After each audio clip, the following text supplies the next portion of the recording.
he first ran. Do you think it gets in his way of being effective on the campaign trail? It's going to start to get in his way. He's a great compartmentalizer, and he's done that his whole career.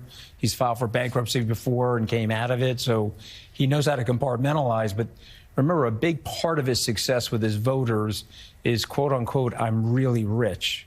A big success point for his voters, he was the apprentice. And so if you're filing for bankruptcy or you're under the gun to try to get these monies together, it's going to be a problem for him. It's going to be a problem for his self-identity when he's selling his product to his people. Now, I know this for a fact because last week he had cutouts calling all over Wall Street looking to find a bond.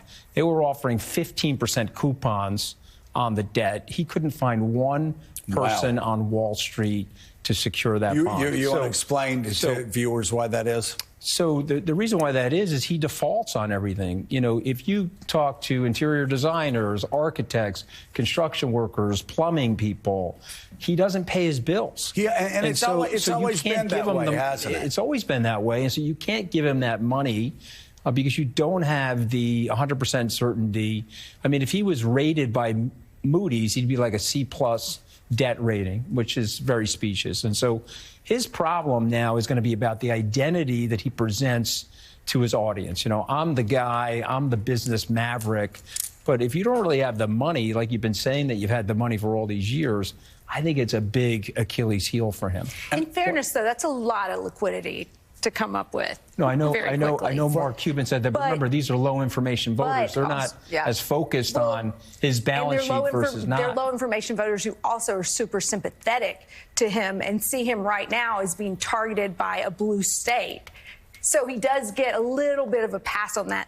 My question to you, why doesn't Jared Kushner step up and help his father-in-law out? Maybe he is. You know the reason for that. I think what Meek is onto is he's going to get the money. And the question I don't know the reason for that. Well, What's the reason for that? He may end up getting the money, and then the question is, where did he get the money? Right. He didn't get it from Wall Street. He doesn't get it from anybody that knows him. And then where's the OZ to the money? You see, the one thing when you had Jonathan Greenblatt on, the question I wanted to ask him was if Trump is tight with Putin, and Putin is tight with Iran, and Iran has funded him and given him arms, and he's selling oil through Iran, are they going to put a hurt on Israel together? Because Iran wants to put a hurt on Israel. And you know Trump is very transactional. He says one thing this way about Israel. He'll go completely against Israel if it's in his interest. And so my point is, where's that money coming from? It could be in that axis of autocracy. And so we need to find out where that money's coming from if he gets it. He's not getting it from Wall Street, I can tell you that, because declarative no from every distressed lender on Wall Street.